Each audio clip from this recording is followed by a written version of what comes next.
Olá pessoal, Gabriel Ferrari aqui, e no vídeo de hoje eu vou te ensinar sobre como você pode arquitetar e como você pode desenvolver um encurtador de URL. O encurtador de URL é um dos problemas mais clássicos que os programadores enfrentam em System Design. E aqui eu quero te ensinar passo a passo sobre como que você pode pensar em criar um, e também eu vou te mostrar como eu fiz o código de implementação que satisfaz todas as constraints de um encurtador de URL. Então, sem enrolação, bora pro vídeo. Primeiro vamos começar com os requisitos funcionais, que é basicamente como o encurtador de URL ele funciona. Para quem nunca utilizou um encurtador de URL, a principal funcionalidade dele é que nós conseguimos colocar uma URL longa, que nem essa daqui do exemplo, e ele nos retorna uma URL encurtada, onde basicamente essa URL encurtada ela deve ser pequena o suficiente para facilitar o seu uso. E geralmente ela é simbolizada por um hash em base 62 que tem no máximo de 6 a 7 caracteres. Basicamente também, quando o usuário ele clica na URL, ela deve redirecionar ele para a URL original. Ele também tem que ser capaz de utilizar um nome customizado e o usuário também deve ter a capacidade de colocar o tempo de expiração customizado. Por padrão, se o usuário ele não colocar na aplicação um tempo de expiração para a URL, pois nós não vamos deixar com que ela seja de tempo indeterminado, por padrão assume-se 15 dias. Dos requisitos não funcionais, o que o sistema precisa obedecer? O sistema ele precisa ser de alta disponibilidade, pois basicamente se o nosso sistema cair, o redirecionamento ele para de funcionar. O redirecionamento também deve ocorrer o mais rápido possível e aqui estamos colocando como uma condição que o redirecionamento ele deve ser feito em no máximo 100 milissegundos. E também as URLs encurtadas que precisamos gerar, elas não devem ser previsíveis. Então, basicamente, na nossa implementação, nós vamos utilizar uma implementação e uma arquitetura que evita colisão. Dependendo de como o seu entrevistador ele conduzir a entrevista de System Design em relação a esse exemplo do encurtador de URL, ele pode até deixar que você arquitete uma solução que possibilite colisão. Porém, nesse problema, como eu estou abordando, eu vou evitar o cenário de colisão e eu vou mostrar para vocês como. Das estimativas de capacidade.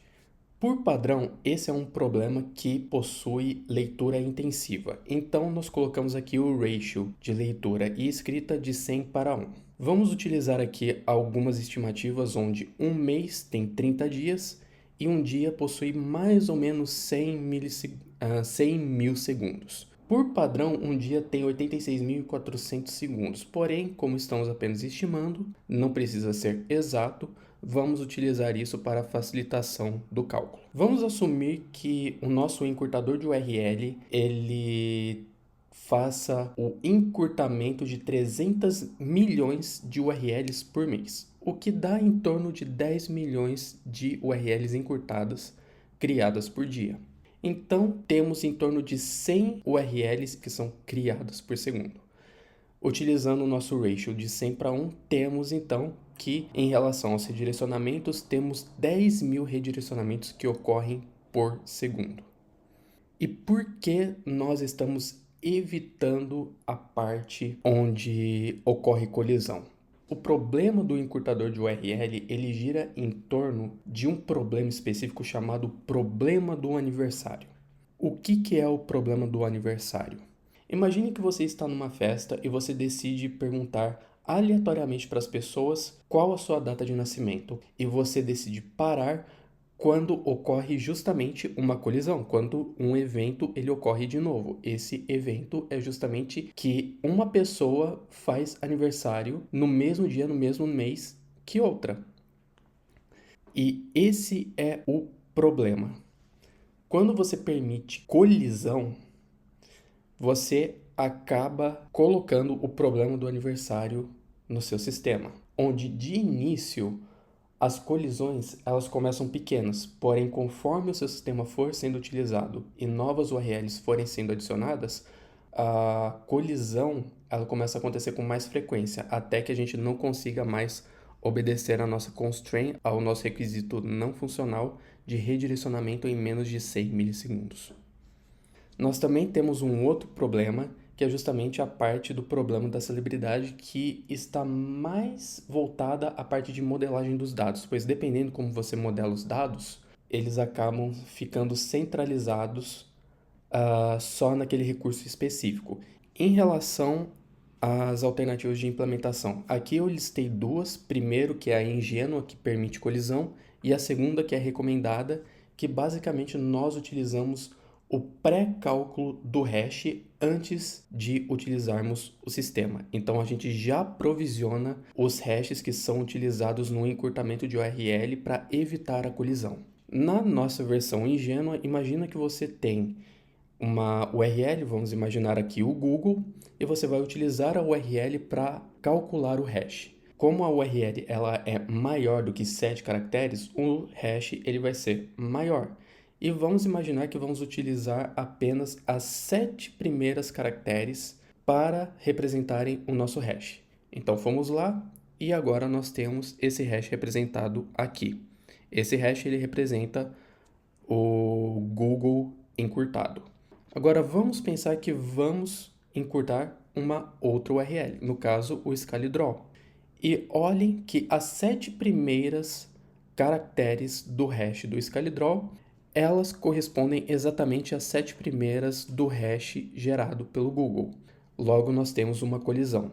Nós precisamos resolver essa colisão e como podemos resolver? Geralmente nós incrementamos o hash que gerou a colisão em 1. Então, ao invés do ScaleDraw ser representado pelo final XB, ele será agora representado pelo final XC.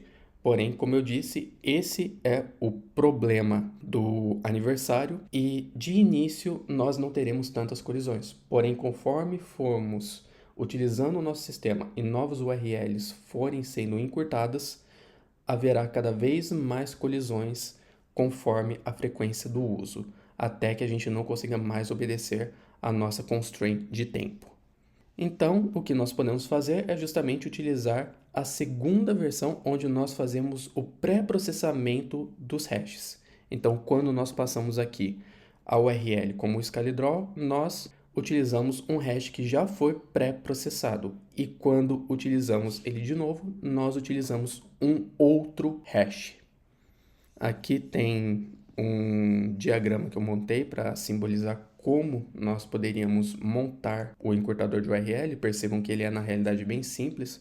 Nós temos o nosso cliente, que pode estar utilizando um site, e ele está batendo no nosso servidor, que no caso vai ser um monolito que permite tanto a criação quanto também o redirecionamento. Aqui nós vamos utilizar como banco de dados o Postgres para fazer a persistência dos nossos dados e vamos utilizar duas instâncias do Redis. Uma para fazer a gestão do contador global, que vai simbolizar todos os hashes que temos pré-calculados, e também o cache. O Postgres ele utiliza um banco de dados de acesso ao disco. E o Redis ele basicamente utiliza memória em cache, que é muito mais rápida de ser acessada. Então vamos utilizar um cache para diminuir a frequência com que batemos no Postgres para melhorar a performance do nosso sistema. Aqui eu tenho um modelo de dados, percebam que ele é um modelo relativamente simples, onde podemos representar o ID da nossa tabela através de um UUID. Nós temos o shortcode, que é justamente o hash que vamos retornar para o cliente e que ele é utilizado no redirecionamento. Aqui ele está como um varchar 32. Lembrem-se que podemos também oferecer alias, nomes customizados, que podem assumir um range de maior que 7 caracteres, então eu dei aqui um limite de 32 caracteres. Vamos guardar também a URL original para fazer o redirecionamento, o expire_at, que diz quanto tempo essa URL é válida, o created_at para fins de auditoria, o isCustom, que diz se esse shortcode daqui ele é um alias que o cliente ele passou, e também o particionamento, que vamos fazer um particionamento por data e também um particionamento por hash.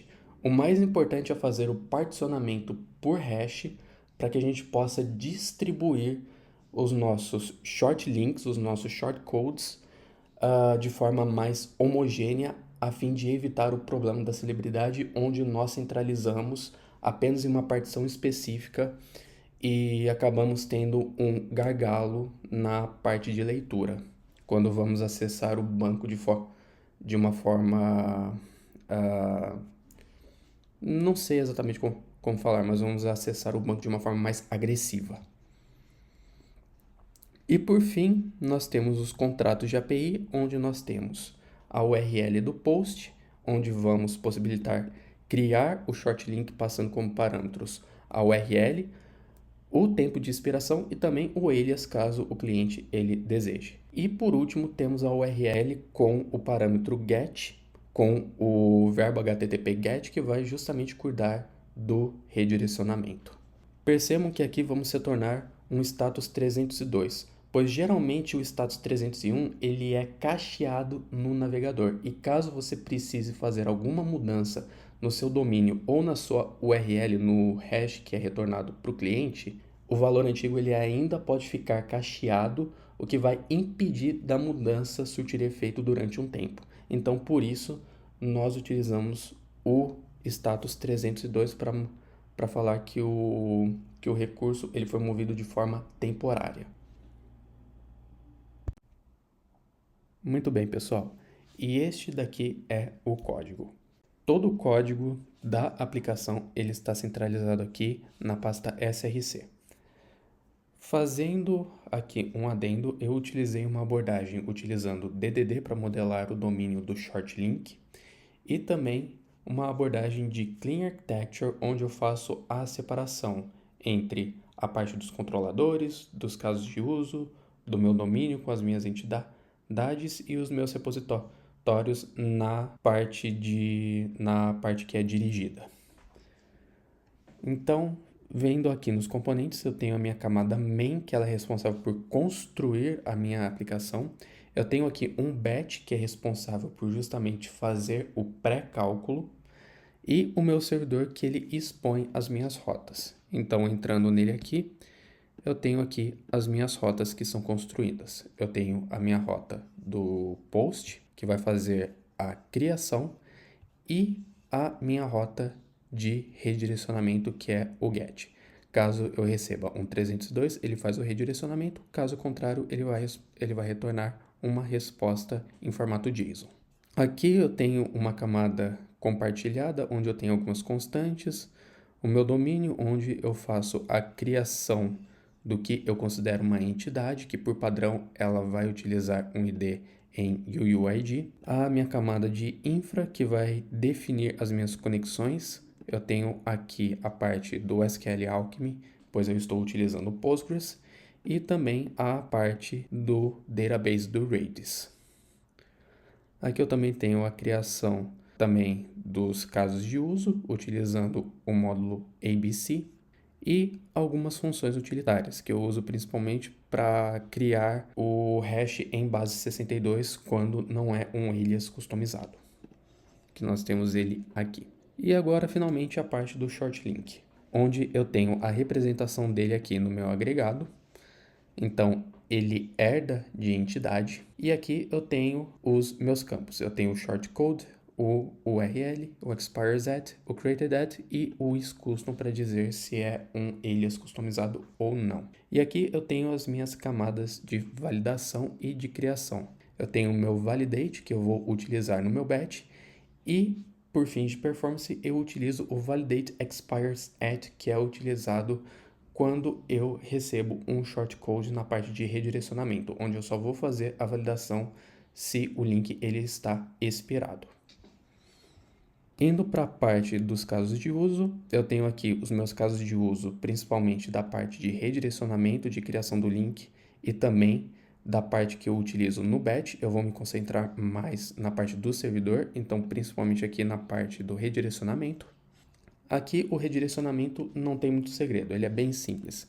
Eu vou no repositório, eu pego o short link através do código e caso ele não exista, eu retorno uma exceção. O que é interessante é o que eu fiz na parte de infraestrutura, pois como eu disse, nós vamos utilizar o Redis para cache. Eu tenho aqui o meu repositório, onde esse repositório daqui ele está fazendo a conexão com o Postgres. Aqui há uma query utilizando o SQL Alchemy, uma query bem comum. Porém, eu tenho a instância de um proxy também. Quando eu vou montar o meu repositório, eu também utilizo o padrão de projeto proxy, que ele vai interceptar o get by code, onde caso seja um código que ainda não esteja cacheado, eu vou cachear ele no Redis. Então, entrando nele aqui, eu tenho aqui o meu proxy, que vai cuidar justamente da parte de cache. Então, eu tenho aqui o get by code, o create eu não mexi, então ele basicamente chama o create do repositório. E a parte do get by code é onde eu faço a verificação. Se por acaso o meu código ele não estiver cacheado, eu vou cuidar do cache e vou colocar esse valor no cache, para que daí em uma próxima consulta ele use o valor do Redis e não bata diretamente no Postgres. Dito isso, eu tenho aqui a minha fábrica, que ela vai ser responsável por montar a aplicação, tanto na parte do servidor HTTP, como também na parte do batch. Aqui, os testes eles estão rodando de forma normal. Vou até rodar aqui os testes unitários. Ele vai demorar um pouco, pois esse último teste daqui, ele é realmente demorado.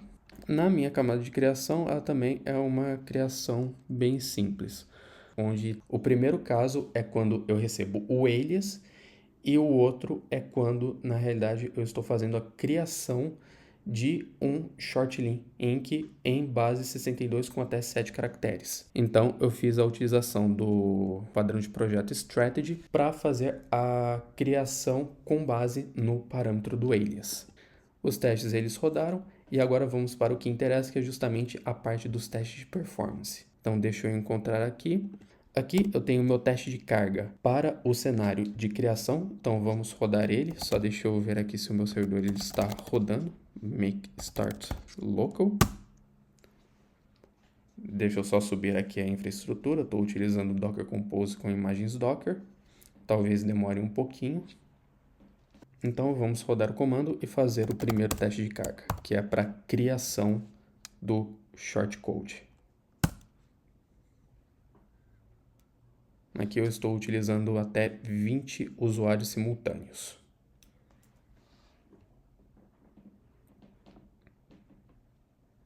Ele está indo até aqui de uma forma bem rápida.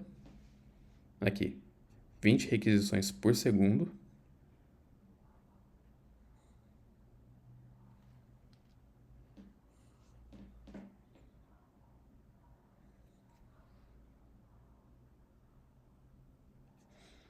E agora vamos para o nosso teste de carga para o redirecionamento, que é justamente aquele que vai suportar a maior carga.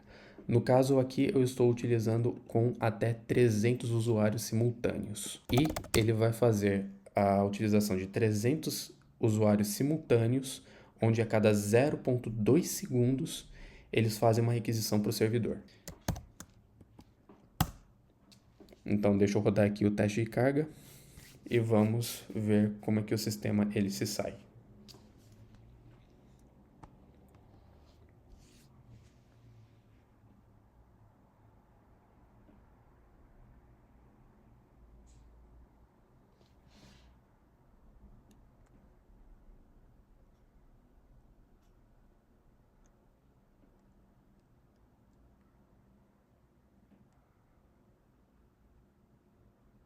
E aqui, ele teve uma pequena taxa de erro, pois o servidor ele deu too many clients already connected, que é um erro do proxy, pois eu subo também uma instância do Nginx para fazer o roteamento. Mas, de resto, ele teve aqui até um P95, uma utilização de 98 milissegundos para fazer o redirecionamento. Aqui eu não consegui utilizar a carga total de 10.000.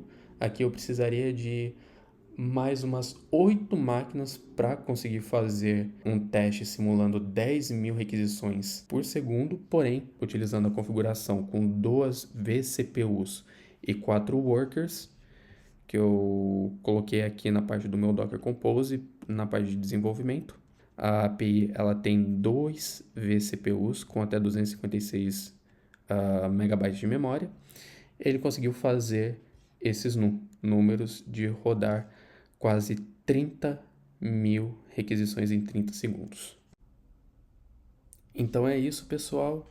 Espero que tenham gostado do vídeo. Estou gravando esse vídeo de despedida, pois eu esqueci de fazer isso enquanto eu estava fazendo a edição do vídeo, então eu peço que me desculpem. Mas eu espero que tenham gostado do vídeo.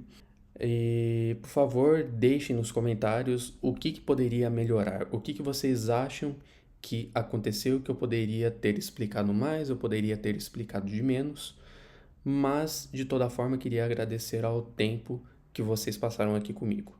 Muito obrigado, não esqueça de deixar o like e também de deixar um comentário aqui, isso daí ajuda muito no engajamento do canal e do vídeo. Muito obrigado e até mais.